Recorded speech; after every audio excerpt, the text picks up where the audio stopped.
Devotees, all glories to Srila Prabhupada. Please accept my humble obeisances. Chapter 3, Karma Yoga. Arjuna Uvacha Om Namo Bhagavate Vasudevaya. Om Namo Bhagavate Vasudevaya. Om Namo Bhagavate Vasudevaya. Chapter 3, Karma Yoga. Arjuna Uvacha Jyayasi Cheta Karmanaste Mata Buddhi Janardana Tat Kim Karmani Kore Mam Niyojayasi Keshava. Arjuna said, O Janardhan, O Keshava, why do you want to engage me in this ghastly warfare? If you think that intelligence is better than fruitive work, Vyamisreneva vakyena buddhim mohayasiva me tadekam vadanischitya yena sreyo aham apnuyam. my intelligence is bewildered by your equivocal instructions. Therefore, please tell me decisively which will be most beneficial for me. Loke asmin vividha nishtha pura prokta mayanada jnana yogena sankhyanam karma yogena yoginam. The Supreme Personality of Godhead said, O sinless Arjuna, I have already explained that there are two classes of men who try to realize the self. Some are inclined to understand it by empirical, philosophical speculation, and others by devotional service. Na karmanam anarambhan naishkarmanyam purusho asrute na cha sannyasana deva siddhim samadhigacchati. Not by merely abstaining from work can one achieve freedom from reaction, nor by renunciation alone can one attain perfection. Nahi kaschid kshanam api jatu tishtatya karma krut karyate hyavashah karma sarvah prakriti jai gunahi. Everyone is forced to act helplessly according to the qualities he has acquired from the modes of material nature. Therefore, no one can refrain from doing something, not even for a moment. Karmendriyani sanyamya ya aste manasa smaran indriyarthan vimudhatma mithyacharah sa uchyate. One who restrains the senses of action, but whose mind dwells on sense objects, certainly deludes himself and is called a pretender. Yahatu indriyani manasa niyamya arambhate Arjuna karmendriyehi karma yogam asaktah sa vishishyate. On the other hand, if a sincere person tries to control the active senses by the mind and begins karma yoga in Krishna consciousness without attachment, he is by far superior. Niyatam kuru karmatvam karma jyayo hya karmanah sharira yatra pichate na prasidhyad akarmanah. Perform your prescribed duty, for doing so is better than not working. One cannot even maintain one's physical body without work. Yajna arthat karmanah anyatra lokho karma bandhanah tadartham karma kaunteya mukta sangah samachara. Work done as a sacrifice for Vishnu has to be performed. Otherwise, work causes bondage in this material world. Therefore, O son of Kunti, Perform your prescribed duties for his satisfaction, and in that way you will always remain free from bondage. Sahayajnaha prajaha srishta purovacha prajapatihi anena prasivishyadvam eshahava astu ishte kamaduk. In the beginning of creation, the Lord of all creatures sent forth generations of men and demigods, along with sacrifices for Vishnu, and blessed them by saying, "Be thou happy by this yagna or sacrifice, because its performance will bestow upon you everything desirable for living happily and achieving liberation." Devan bhavayatanena te deva bhavayantu vaha parasparam bhavayantaha shreyah paramapsyatha. The demigods, being pleased by sacrifices, will also please you, and thus, by cooperation between men and demigods, prosperity will reign for all. Ishtan bhogan vo deva dasyante yajna bhavitaha teidatan apradayebhyo yo bhunkte stena evasaha. In charge of the various necessities of life, the demigods, being satisfied by the performance of yagna or sacrifice, will supply all necessities to you. But he who enjoys such gifts without offering them to the demigods in return is certainly a thief. Yajnasishta ashinaha santaha muchyante sarvakilbishehi bhunjante te dvadam papa ye panchanti atmakaranat. The devotees of the Lord are released from all kinds of sins because they eat food which is offered first for sacrifice. Others who prepare food for personal sense enjoyment verily eat only sin. Annat bhavanti bhutani parja anna sambhavaha yajnat bhavanti parjanya yajnaha karma samudbhavam. All living bodies subsist on food grains which are produced from rains.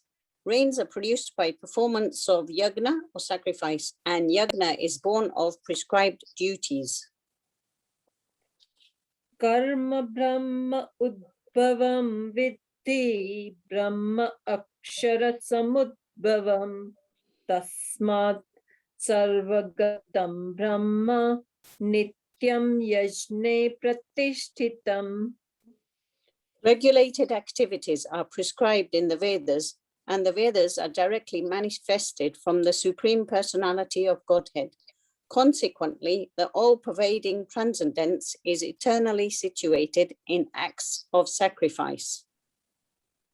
Evam pravartitam chakram nanurvartayati hayah adhayur indriyaramo mogam partha sajivati. My dear Arjuna, one who does not follow in human life the cycle of sacrifice thus is established by the Vedas certainly leads a life full of sin. Living only for the satisfaction of the senses, such a person lives in vain. Yahatu atmaratihi eva syat atmatrupti cha manavaha atmani eva cha santushtas tasya karyam na vidyate. But for one who takes pleasure in the self, whose human life is one of self-realization, and who is satisfied in the self only, fully satiated, for him there is no duty. Neva tasya krute natho na krute neha kanchana न चास्य सर्वभूतेषु कश्चित् अर्थव्यपाश्रयः.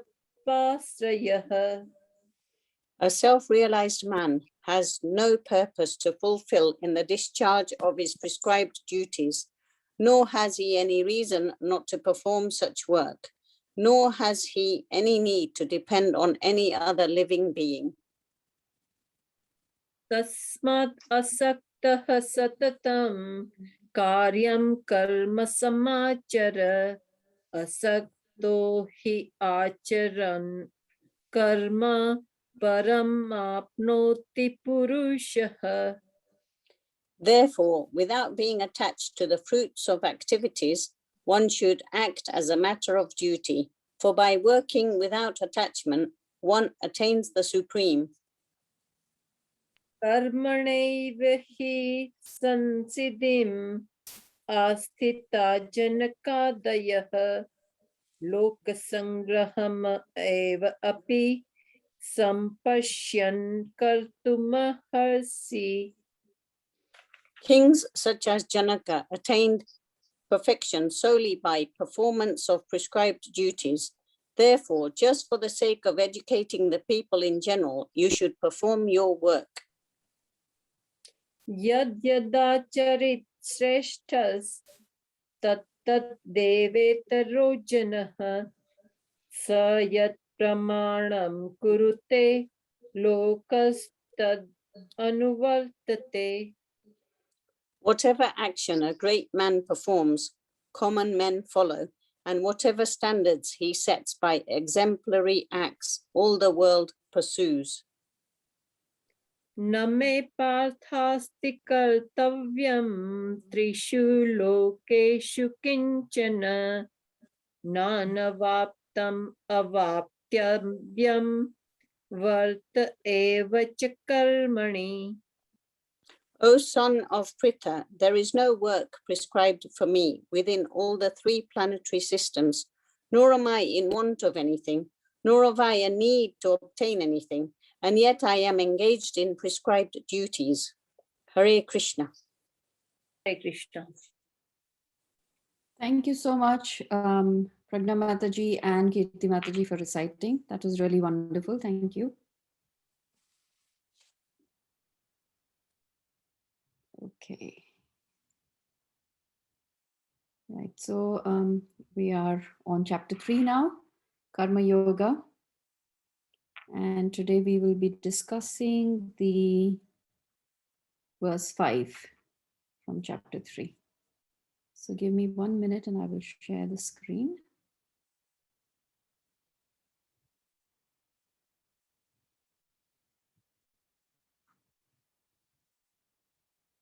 Okay.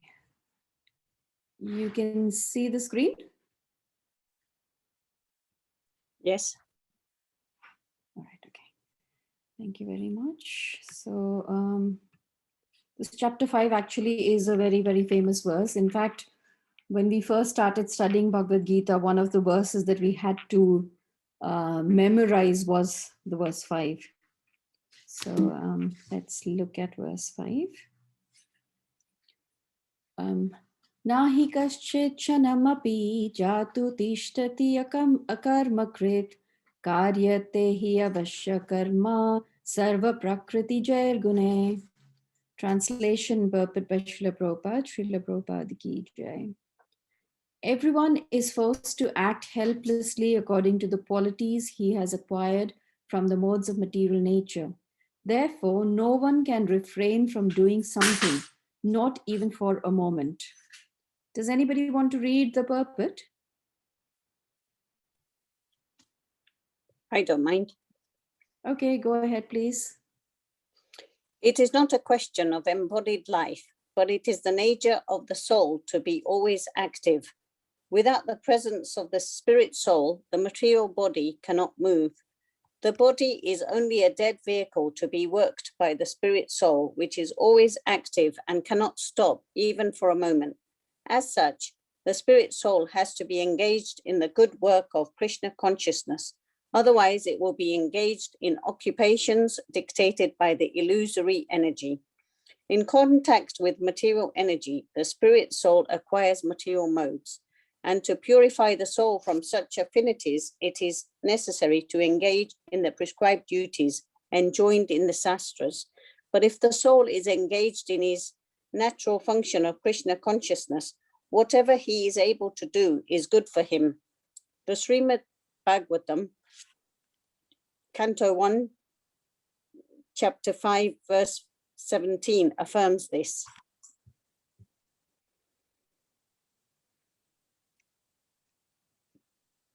Tyaktva swadharman charamam bhujam harer bhajan apakvota patet tato yadi yatra kwa vabhadram abud amusya kim ko varta apto bhajatam swadharmataha.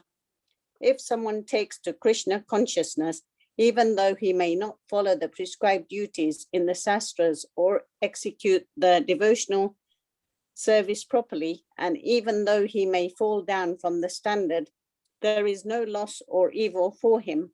But if he carries out all the injunctions for purification in the Shastras, what does it avail him if he is not Krishna conscious?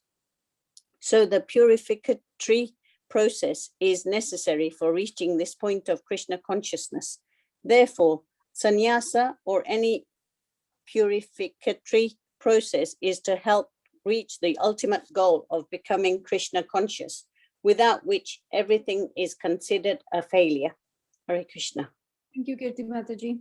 So before we discuss this verse, we'll just recite our prayers. Om Ajnanatirmirandasya Gyananjanashalakaya Chakshurun Militam Yena Tasmai Shri Guruve Namaha. Hey Krishna Karuna Sindhu Dinabandhu Jagatpate Gopesha Gopika Kanta Radha Kanta Namostute Tapta Kanchana Gaurangi Radhe Vrindavaneshwari Vrishabhanu Sute Devi Pranamami Hari Priye Vanchakalpatarubhascha Kripa Sindhubhyaiva cha Patitanam Pavanebhyo Vaishnavebhyo Namo Namaha. Jai Shri Krishna Chaitanya Prabhu Nityananda Shri Advaita Gadadhar Shrivasadi Gaur Bhaktavinda. Hare Krishna Krishna Krishna Hare Hare Hare Rama Rama Rama Hare Hare. Nama Om Vishnu Padaya Krishna Prasthaya Bhutale Srimate Bhaktivedanta Swami Tinamine. Namaste Saraswati Deve Gauravani Pracharine Nirvishesha Shunyavadi Paschata Deshatarine.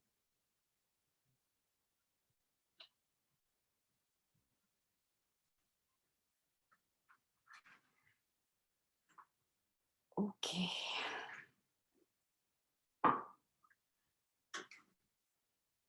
You know, it is so hot today, and I had my door and everything open, and just my next door neighbors, I think, are probably rehearsing for a Sangeet night. So they have all the Bollywood songs going on and repeatedly the same song, and I think they're dancing. So I can't even have the door open, because otherwise you will not listen to me and you will end up listening to the songs. Okay, so let's look at this verse. Very, very important and interesting verse.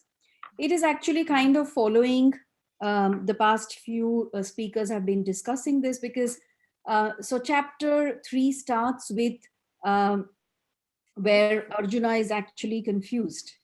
Now he's confused, as the other speakers have discussed. Confused because, sorry, there is some background sound again. Yeah. So Arjuna is confused because in the previous chapter, Krishna has, it's the whole summary of the Gita, and Krishna has spoken about Buddhi Yoga. Buddhi Yoga is where one can, meditate and one's mind and intelligence is fixed on Krishna, which is actually bhakti yoga. So Arjuna is confused that if that is the stage where one should be, then why is Krishna advising me to go ahead and fight? So he's actually confused about that.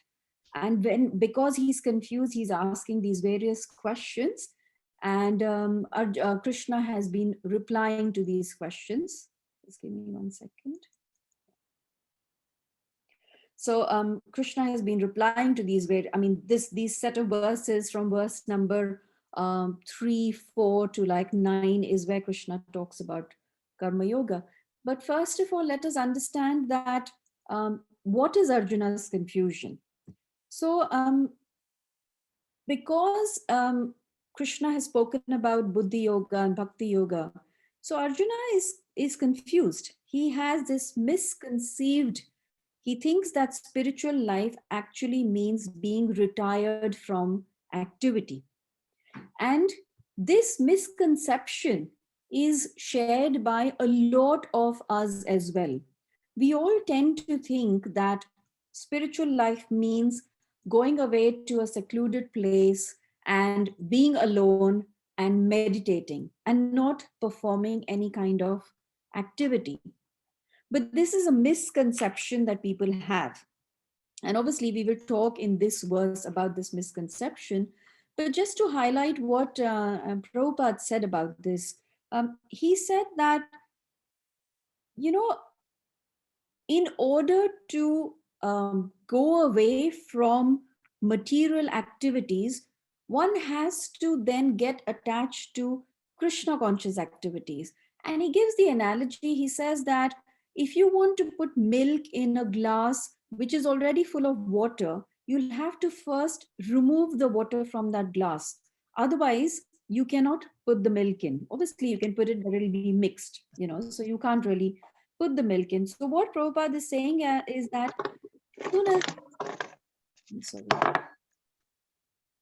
as soon as one becomes active in Krishna consciousness, then automatically your mind will silence itself from all kinds of material activities.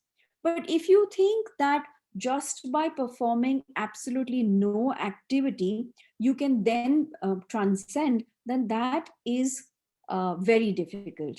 So Prabhupada says, artificially, if you're trying to control your mind, then it is very difficult. So he says that you might be able to control it for 15 minutes, 15 hours, 15 years, even 15,000 years.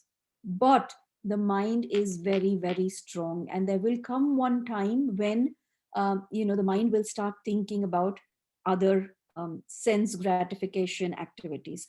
So thus the point being made here is that to become detached from things, you need to attach to something. There's no void. You can't have just a void. So the same thing happened with Arjuna when when the war, the Kurukshetra battle, obviously we've all heard that he refused to fight. He put down his arms, he put down his bow and arrow, and he said he does not want to fight. But when he became fully Krishna conscious, he fought because Krishna wanted him to fight. So the point is that when you have your own thought, when your desire is separate to Krishna's desire, where it is prithak bhav. Prithak means it is separate to Krishna's desire. Then your mind becomes bewildered and you get confused.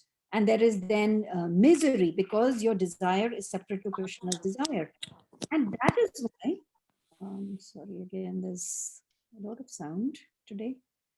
And that is why what the wise do is that they dovetail their desires in such a way that they are actually fulfilling Krishna's desire. So rather than making, in the previous verses, we've discussed that one cannot be desireless. Then one is a stone. So as long as we have the feeling, we have this consciousness, there will be desires. But if we are able to dovetail the desires to Krishna's desire, then that is the success. And the analogy being used by our acharyas is very, very, I'm sure a lot of you must have heard this. Prabhupada also uses this analogy where he says that when a soldier is on the battlefield and he is fighting and he's killed other soldiers, he does not get punished for it. In fact, he is rewarded. But that same soldier, if he is, let's say he's at home and, he has a fight with his neighbor regarding the, let's say the garden fence or whatever it is, and then he kills his neighbor, at that time he is subjected to the laws of the land and he will be punished. So as soon as we allow Krishna to control us, or we give the controllership of our desires or our activities to Krishna, then we don't have to worry, which is what is happening here on the battlefield. That when Arjuna is thinking about his own self and thinking that he is going to be committing sins by killing all these people, he is worried. But the moment he realizes that this is something that he has to do for Krishna's pleasure, then he fights with the best of his ability, right?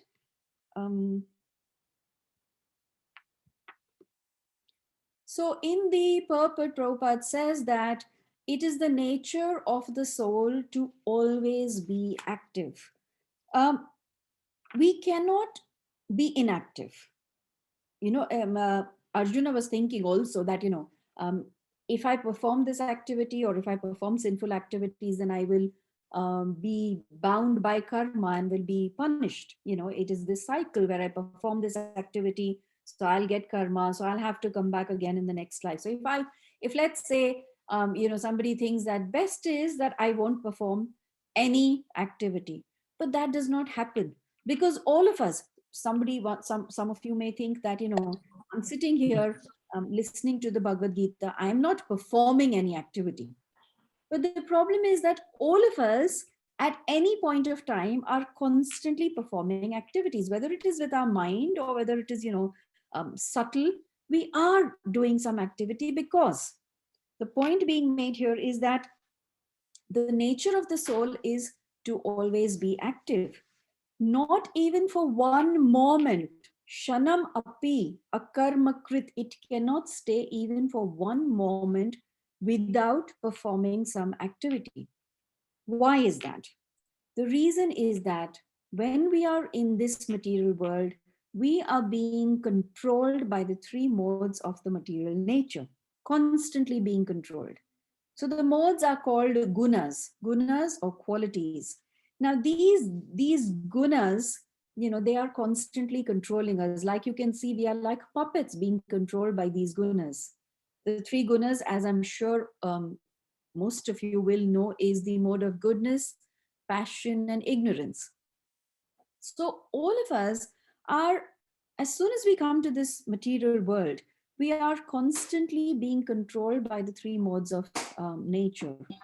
In a very broad sense, the mode of ignorance is, the animals are under the mode of ignorance, human beings are under the mode of passion, and demigods are under the mode of goodness.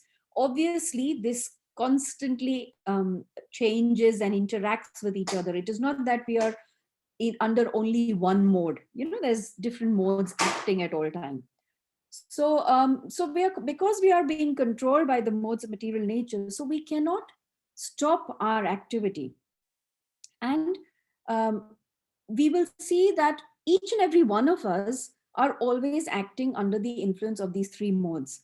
And again, here we can take this example that, a lion's nature is that it is a predator. So as soon as it'll see another animal, it wants to kill that animal. So he's acting under the modes, right? And then the other example we can do is, an alcoholic. As soon as he sees a bottle of alcohol, it's just that he's being controlled by the modes. So his first reaction is, when can I drink? When can I have a glass of this alcohol? So because we are constantly being controlled by the modes, we cannot think that we can be inactive. So inactivity is just not an option. It's not an option, right? So Lord Krishna is explaining to us that on the path of yoga advancement, we will study in the Karma Yoga, in this chapter, we will study about the yoga ladder. Obviously, we are at the beginning, but we will study this further on. And Lord Krishna is explaining that on the path of yoga advancement, on the path of yoga ladder, advancement is considered not on giving up work, but in terms of the quality of one's action. So liberation and bondage is not based on what work you're doing, but it is based on what is your consciousness, right? See, the soul is active. Because the soul is active, the Vedas have prescribed duties for every living entity. And yesterday, Mukundhari Prabhu was explaining very nicely that by performing all these prescribed duties, one is getting purified gradually. Obviously, it is a gradual process. So one is getting purified gradually. Now, what happens by performing these prescribed duties? Two things are simultaneously happening. One is that there is the purification of the heart. And the second is that by the process, we are disentangling from the karma. But we keep performing these activities till we reach a stage where we have the gyan, the knowledge. Once we have that knowledge, then maybe somebody may decide to renounce his activities. But the whole point is, what is your consciousness when you're performing these activities? So we have this story of the Brahmin and the prostitute. So once in this village, there was this very, very scholarly Brahmin. And just across his house there was a prostitute who was living there. Now, the duty of a Brahmin is patana patan, yagya. So he teaches, he recites verses, he reads the scriptures, he performs various yagyas. So this Brahmin, being very scholarly and performing his prescribed duties, he would sit outside his house, and read these scriptures, perform various activities, teach people, because that's what a Brahmana does. He was teaching his students. And just across, obviously, the prostitute, every hour there would be different people visiting her house. The Brahmin used to get very, very angry with this, and he would, constantly criticize the prostitute, what is she doing? And, this is not right. And his consciousness would be constantly, who's coming, who is going, what is happening. So then eventually what happened was that there was a natural disaster in that village, and both the Brahmana and the prostitute lost their life they were dying at the same time. And it so happened that the Yamadutas came to take the Brahmana, and the Vishnudutas went to the prostitute. So, the Brahmin said to the Yamadutas, I think you've got it all wrong. You've got the house number confused. The house that you need to go to is just across. You've got this confused. And the Yamadutas, check their records and they check their paperwork and they say, no, this is correct. We've been given the correct address. We are here, we've come to take you. So the Brahmin obviously is arguing. He says, all my life I have performed my prescribed duties. I've studied the scriptures. I have read the Bhagavad-Gita and Bhagavatam. I'm teaching the students and you've come to take me. And the lady across, she's all her life done, sinful activities. So then the Yamadutas explained to the Brahmin that, yes, you performed your duties, but your consciousness was not clean. You did not realize that performance of your prescribed duties is a step to realize the Supreme. You need to perform your duties just in order to please the Supreme Lord, but you were not doing that. Your consciousness was constantly on what the prostitute is doing. And whereas in her case, because she was constantly listening to you reciting the Bhagavad-Gita and the Bhagavatam, in her mind, she was thinking that, this life, because of circumstances, I am in this performing these sinful activities, but I pray and wish that I become a devotee of the Lord. So, although she was externally doing these abominable activities, internally she was constantly meditating on the scriptures that she was listening to you recite, and on the fact that hopefully in the next life she will become a devotee of the Lord. So the point being made here is that whatever prescribed duties that you're performing, unless you are doing it to please Lord Krishna, it is all a waste. There is no point in performing these duties. And so here it says, there is this wonderful verse from the Srimad Bhagavatam. It says, Ata pumbir dvija shreshta varnashram vibhagasha svanustistasya dharmasya samsiddhir haritoshanam. The translation is, O best among the twice born, it is therefore concluded that the highest perfection one can achieve by discharging the duties prescribed for one's own occupation according to caste divisions and orders of life is to please the personality of Godhead. Samsiddhir haritoshanam. Whatever you are doing based on obviously your varna and your ashram, all of us have got our duties to perform based on our varnas and on our ashram. But if we fail to perform these duties in order to please the personality of Godhead, then all of this is a complete waste of time, right? Yesterday also Mukundhari Prabhu discussed about the verse from the Bhagavad-Gita 4.13 where it says Chatur Varnam Maya Shrishtam Guna Karma Vibhagasha. So the Varnas are obviously Krishna has designed them. It is not something material. And Prabhupada in many of his classes, in his lectures, he used to say that this exists all over the world. People have this misconception that this system is only in India. That is not true. You know, subconsciously, we are always divided into different varnas because it is our nature. And you will see that some people are more academically inclined, some people are inclined towards, military service, some people don't want to study so much, they like to use their hands, so they like to do things. You will see that naturally, based on each and every individual's quality, one is divided into these various varnas. And Prabhupada said this many times that people may accept it or may not, but it is the truth. It is the fact that Krishna has devised this for all of us.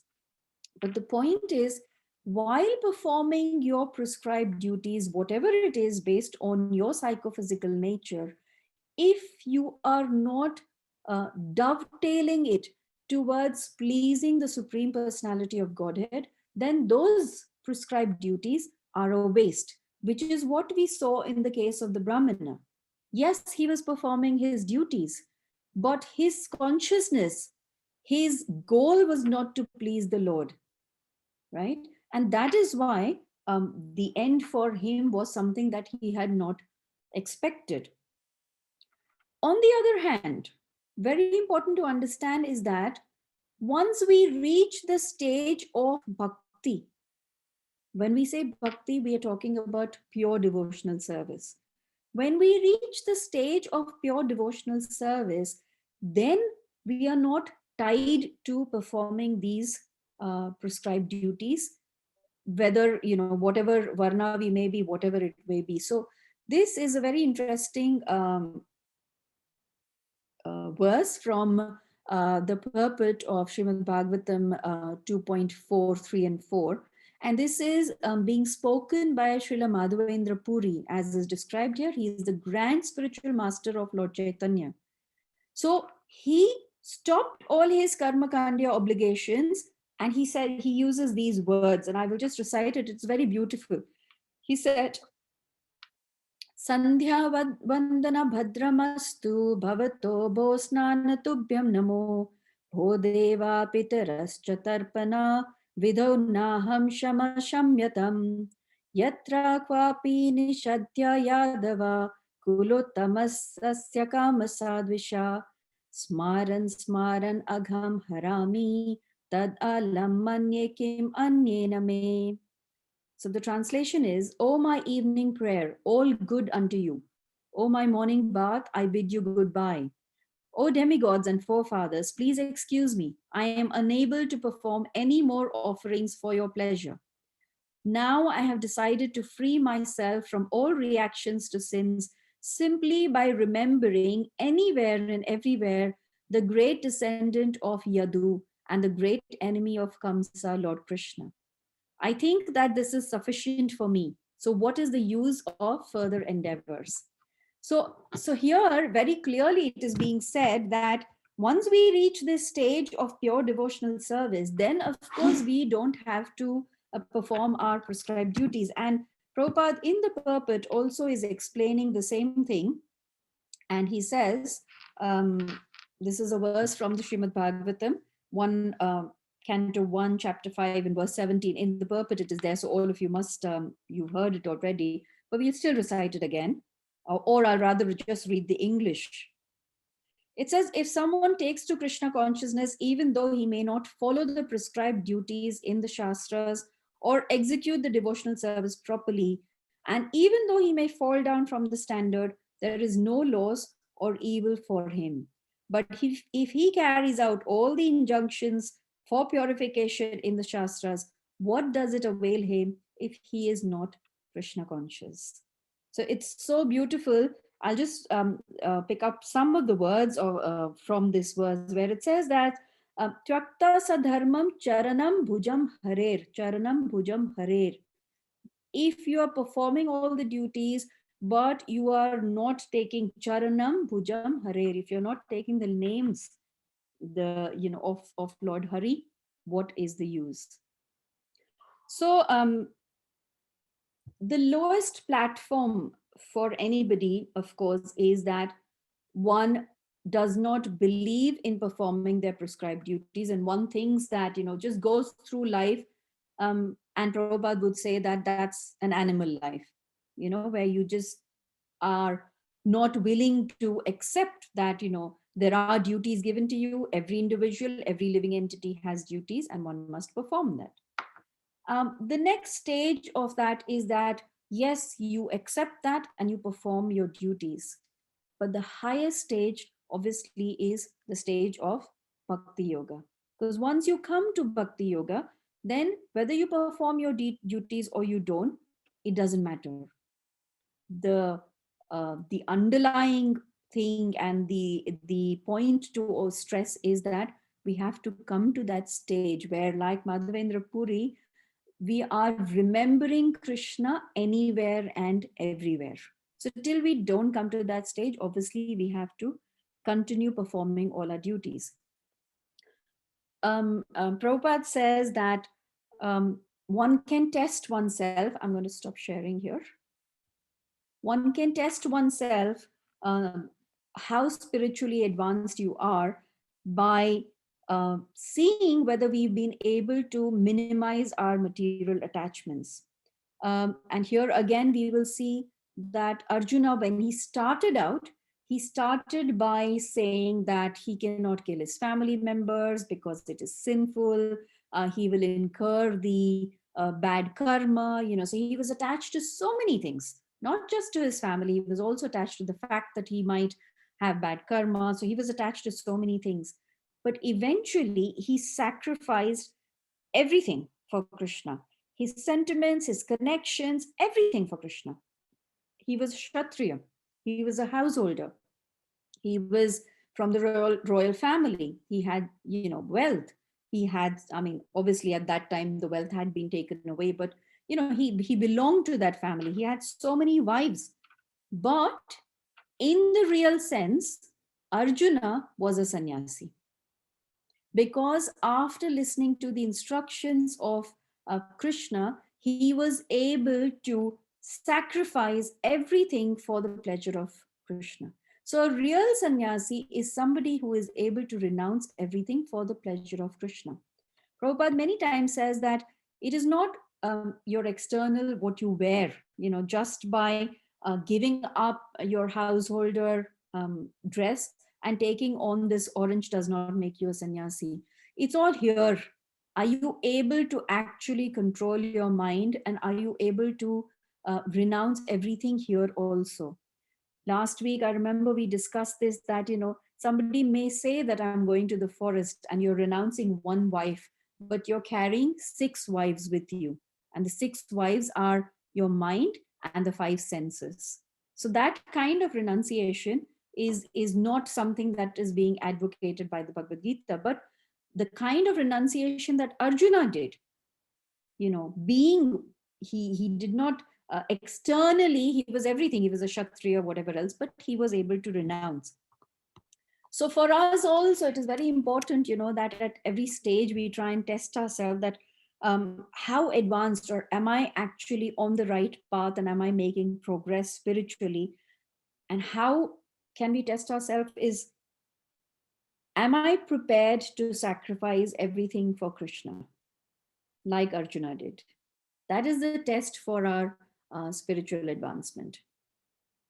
So to just summarize what we have done today is, falsely renouncing your duties or giving up work is not the formula which will liberate you, because one cannot be inactive at all, not even for 1 second, because we are under the control of the modes of material nature. But what we can do is dovetail all our activities just to please Lord Krishna. And that is Krishna consciousness. And if we are able to come to the stage where 24/7 we are only thinking of Krishna and how to please Krishna, then at that time, if you wish to, you can renounce everything and take sannyas. So in summary, that is what this verse is talking about. I'll stop here. And if there are any questions or comments or corrections, please mute yourselves and you can go ahead. Thank you.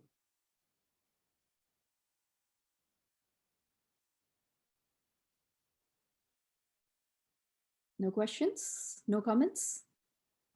Hare Krishna Mataji. Yes, Jolie Mataji. It's about, you said about the nature of the soul being always active, and if you don't follow the shastras and do all the prescribed instruction, follow them, as long as you are conscious of Krishna. So some activities we do, although it's all the activities, it says that some activities you do is kind of idle stuff that occupy you, and you're not thinking of Krishna that moment. But at the same time, it says they're counted, they're not lost. The good things that you do whenever you're thinking of Krishna or actually being Krishna conscious, it doesn't get lost. So you are saved in a way. But on the other hand, it says you have always got to, I'm just comparing it with the Brahmana, the story about the Brahmana. Now, the Brahmana, to become a Brahmana, you have to be totally engaged in Krishna consciousness. But if you falter, that little bit of falter, why would it make you off the path of liberation? Okay, so first, does it make sense what I'm trying to say? No, I'm confused. No, I understand. I kind of understand, Jolie Mataji. First thing, we have to, your first part of the question where you're saying that obviously, there are some times when we're doing things when we're not thinking of Krishna. Yeah. But that is why we are not pure devotees. You see, that is why we are not pure devotees. So we have to come to that stage. And that is why we have to continue performing our prescribed duties till we come to the stage where even when we are doing idle thing, we may think it is idle, but we're constantly thinking of Krishna, right? That's one part of the answer. The second thing where you said that, the Brahmana was doing his duties and whatever else, he's a Brahmana, but again now, and Prabhupada clarified this and cleared this so many times. He said, sometimes a Brahmana is just by birth, because that's continues in India even today. The whole point is that you cannot become a Brahmana by birth. And that is why you have to practice towards becoming a Brahmana. That's one thing. And the second thing that Prabhupada said, and yesterday Mukundari Prabhu said, is that a Vaishnava is higher than even a Brahmana. You see? Because a Vaishnava is one who is Krishna conscious. A Brahmana is still caught up in the Karmakanda section of the Vedas, where he's performing his prescribed duties as given by the Vedas. There's nothing wrong he's doing, but he's not reached the stage where he is attached to Krishna. You see? And because he's not attached to Krishna, that is why he is caught up with what the others are doing. Because a Vaishnav, a true Vaishnav, I'm not talking about myself, but a true Vaishnav does not see the external. In the Bhagavad-Gita, it says that Pandita Samadarshana. So a true Vaishnav is able to see a dog eater, and anybody as equal, because he sees the Lord in everybody. But this Brahmana was not able to see the Lord in the prostitute, was he? You see? So that is why it is so important to come to the level of a Vaishnava first. I hope that makes sense. The prostitute was doing her line of duty, and is that why she got liberation? So the thing is, the prostitutes, because of the circumstances, now nobody is saying that, and we are not advocating that, just because you're thinking of Krishna, it means that you can go ahead and do sinful or abominable activities. But, in everybody's life, based on, and we know this, we've said this so many times, that based on your karma, and karmana daivi netrena, based on your karma and what Krishna has decided for you, you are given a particular body, a particular role, a particular, so that soul is in that body. Under the circumstances, she is doing whatever she's doing, but she is accepting that it is wrong. And by listening to the Shastras, she's getting purified. Remember one thing, that the soul is never contaminated, because the soul is always pure, isn't it? It's eternally pure. So that soul is given that body because of whatever activities, but because she's listening to these verses and she's thinking of the Lord, and she's thinking that, in this life I have been given this body and whatever else, but I pray that I become a devotee. And so she was liberated. And also she doesn't have ill thoughts about other people. Correct. Yeah. Hare Krishna. Thank you. Beautiful. Thank you, Mataji. Thank you. Any other questions or comments leading on from here, or anything about the verse? Hare Krishna. Sorry. Go on, you go. Who is this? There's no name, so I don't know who this is. Hare Krishna, Mataji. I have a question. Yeah. It's about talking about ill thoughts about other people. Although I try not to, sometimes I find it hard. Talking about work, as you said, we have to work, we have to do the activities. And I don't mind. I work hard, and I'm not worried about getting the merit or rewarded or anything like that. That's fine, because as you say, it's a role that Krishna's given me, so I will do my best and work hard. But it still winds me up when I see people around me abusing the work, and being lazy and cheating and that sort of thing. I can't seem to shift it from my head. So again, over here, I did, Mataji, your name doesn't come up. What is your name? It's Meena. Meena. Okay, so now here there are a couple of things that we have to look at. One is that, yes, I am performing my duties to the best of my ability. The other is that when the other people or members are not doing it, it affects me. And of course, it'll affect you because, we are all humans, we've got emotions. And if we didn't have emotions, we would be stones.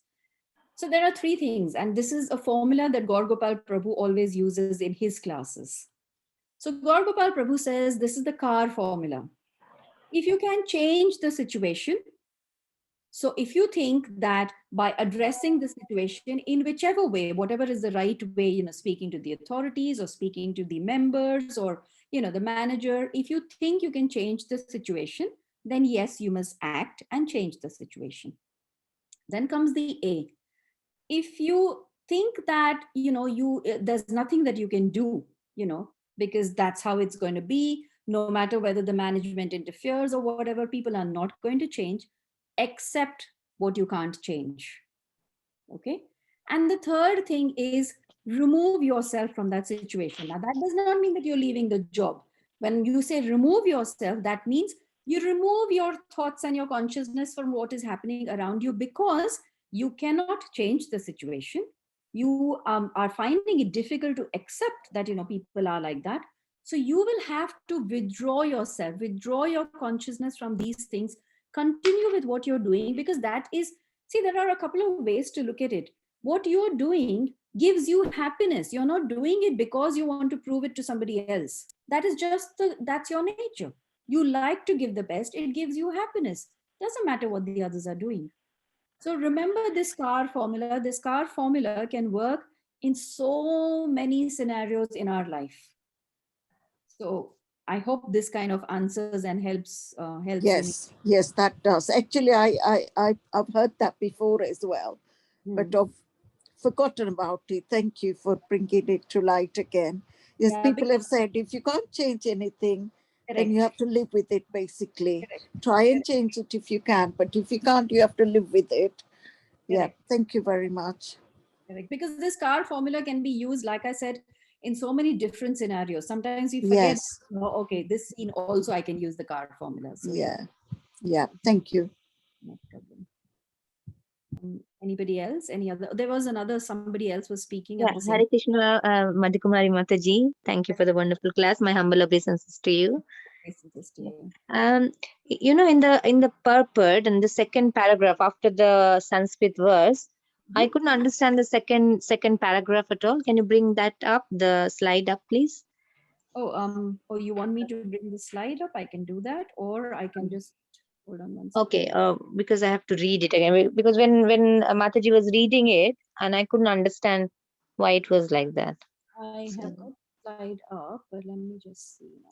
Hold on one second. I need to go to the first. I need to go to the first slide. Hold on one second. This one. Right? Yeah. Yes. Thank you. It says here, if someone takes to Krishna consciousness, even though he may not follow the prescribed duties in the Shastras or execute the devotional service properly, and even though he may fall down from the standard, there is no loss or evil for him. But if he carries out all the injunctions for purification in the Shastras, what does it avail him if he is not Krishna conscious? So tell me what you have not understood here.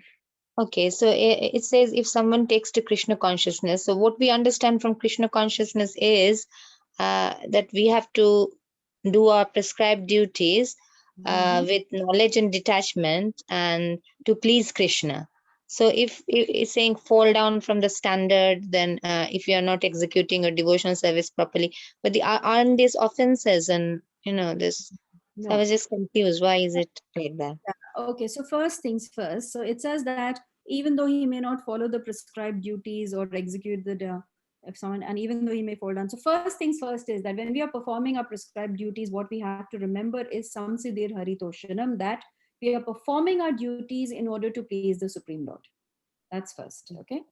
Second thing says that yes, you are doing your devotional service, but you have failed. You've not done it properly.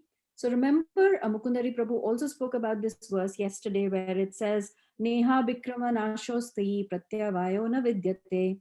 So it says any service, anything that you have done on this path, on your spiritual path, is an investment. It is a credit. And that credit is carried on for lifetimes. It is not like our material world where, your bank account credit and debit, as soon as you leave this world, it's all over. So if you're, for whatever reasons, not able to perform your devotional service properly, you may fall down from the standard. Still, there is no loss. Remember that verse where it says, Krishna is clearly saying this, there is no loss, because whatever you have performed will be carried on to your next life. Because remember one thing, Rupa Mataji, that we are carrying a lot of conditioning, from so many lifetimes. We may think that this is one lifetime and I am doing everything properly, but we don't know what we are carrying from our previous lifetimes. And remember one thing, that the karmas act in so many different ways. The seeds of the karma, some of them have fructified, maybe they're already there, but some may yet come. We don't know when, right? So that is why how the karma will act, we don't know that. And that is why we should not worry about what will happen if I fail in the performance of my devotional service, because it doesn't matter. Krishna is promising you that there is no loss or diminution. It will be carried. So don't worry about it. Okay, Mataji, I understand you perfectly. But isn't Krishna, like if someone takes to Krishna, isn't that perfect? Devotional service is always perfect, because devotional service is above the three modes of material nature. It is to please Krishna, so it is transcendental. So no matter, like the Divanam Prabhu once said, that the performer might be under the three modes of nature, devotion, who is performing the devotional service, but the service is always transcendental because it is done for Krishna. So then, yeah. No, so again here, Rupa Mataji, yes, in theory, of course it is correct. But in practicality, and I speak for myself, am I always doing it to please Krishna, or am I doing it because it makes me happy? It gives me fame and glory. People talk about the service that I'm doing. I sing kirtan nicely. So there are people who come and say to me that, oh, you were singing nicely. I make dhoklas nicely. So the devotees say, oh, your dhoklas are very nice. I'm just giving you examples. I'm just throwing it out there. So we know now. We know you make no. So the point that I'm trying to make, Rupa Mataji, is, have I reached the pure consciousness where everything that I'm doing is just to please Krishna? I haven't. Personally, I haven't. So if I haven't, then in that case, there is something. See, remember one thing. The false ego that we have is so difficult to give up. It is the last thing that we give up. It is the first thing that is made, it's the last thing that we give up. We have the false ego even when we are performing various devotional service. Oh, I am able to do Nirjala Ekadashi. This devotee didn't do Nirjala. How wrong is that? Excuse me? So that's my ego. Right? Yes, Mataji. And the last, okay, carry on. Sorry. No. So that is why, personally, I haven't reached that stage. Devotional service is a process. And to come to the pure devotional service stage, Prabhupada said it could take 1 second, or for me, it could take many lifetimes. So we just pray to Prabhupada that, because of his mercy, we've got this opportunity. And someday I reach the stage where I'm only doing service just to please the Lord and not for my own glorification.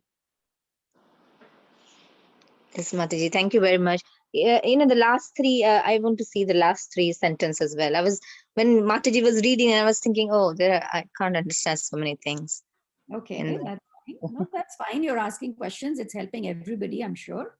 So the last three says, so the purificatory process is necessary for reaching this point of Krishna consciousness.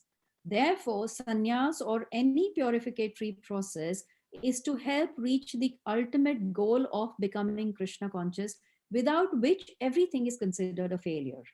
So again, the point that is being made over here is that your prescribed duties or any other process that you're doing, even, taking sannyas, even various varnas, your brahmachari, vanaprastha, grihastha, whatever it is, the ultimate goal is samsiddhir haritoshanam, to become Krishna conscious.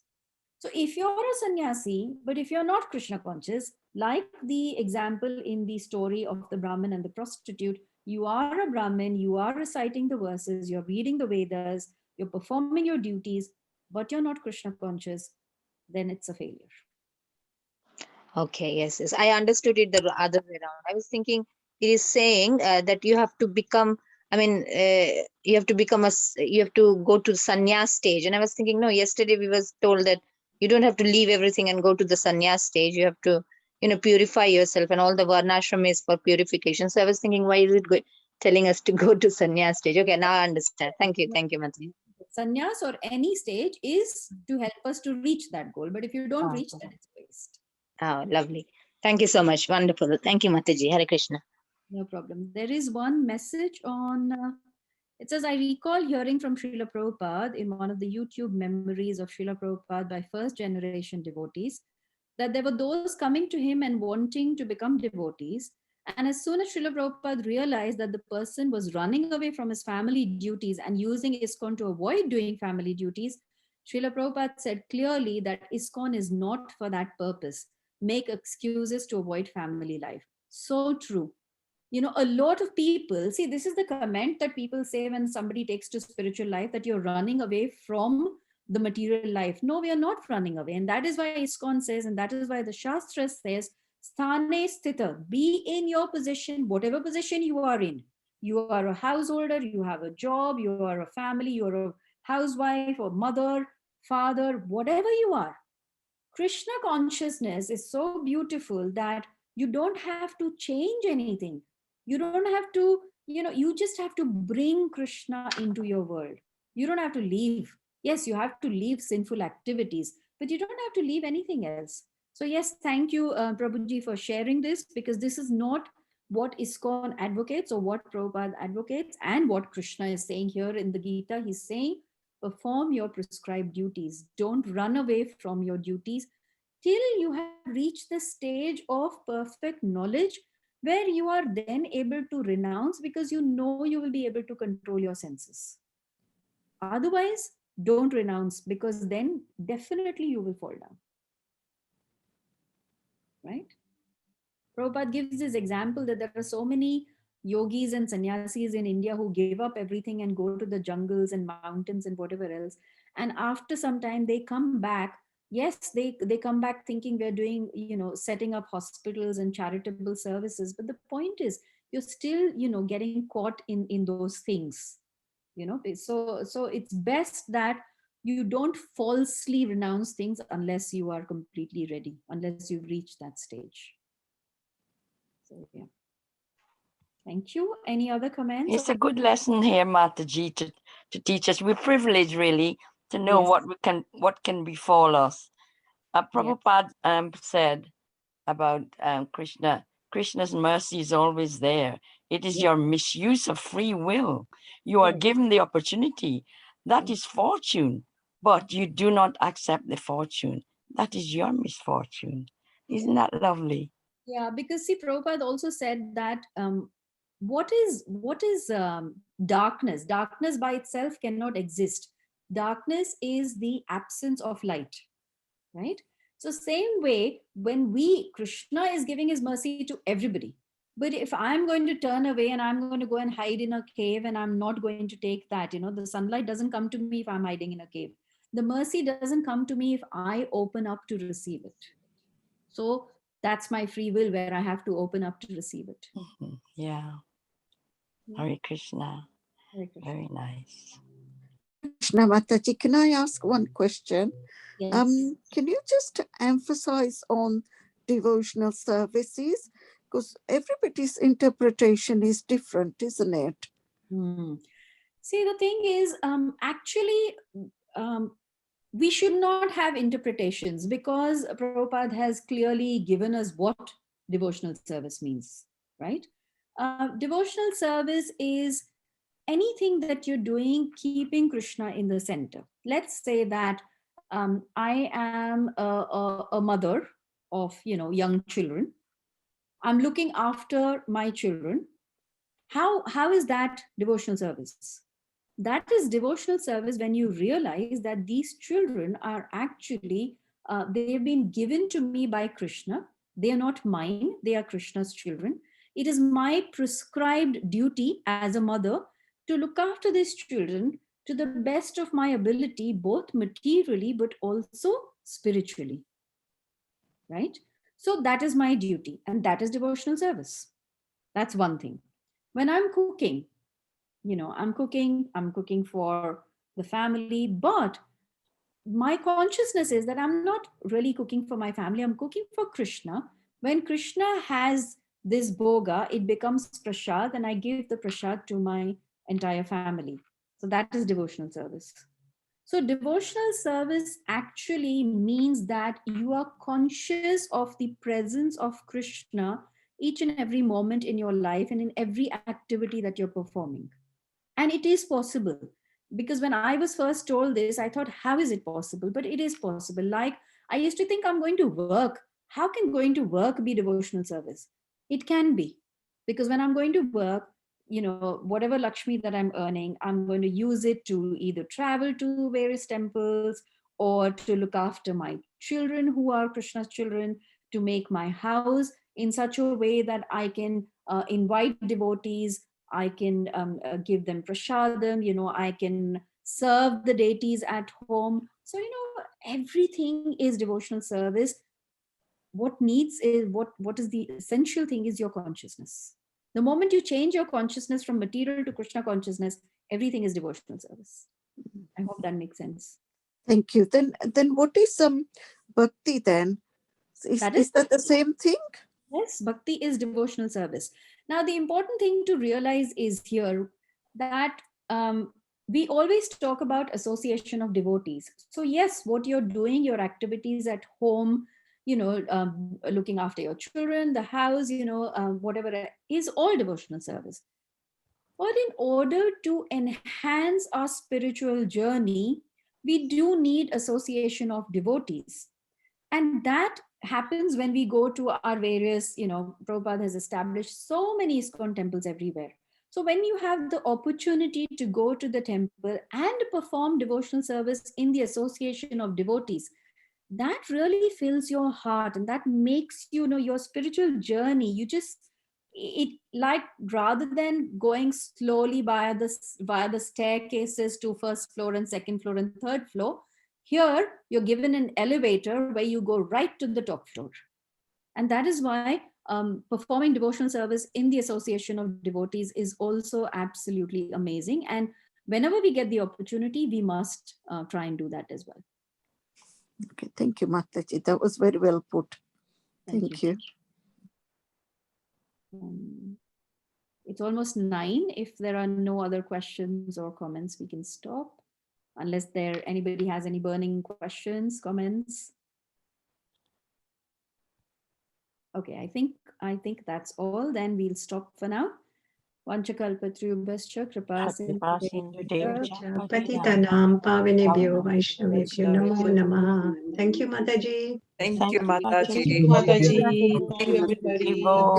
Hare Krishna, everyone. Hare Krishna. Thank you, everybody. Thank you very much, Madhu Kumari Mataji. Thank you, Mataji. Wonderful class. Hari Bol. Thank you. Very good. Beauty. Hare Krishna. Thank you so much, Madhu. Hare Krishna. Thank you. Thank you, Madhuji. Lovely class. Thank you. Hari Bol.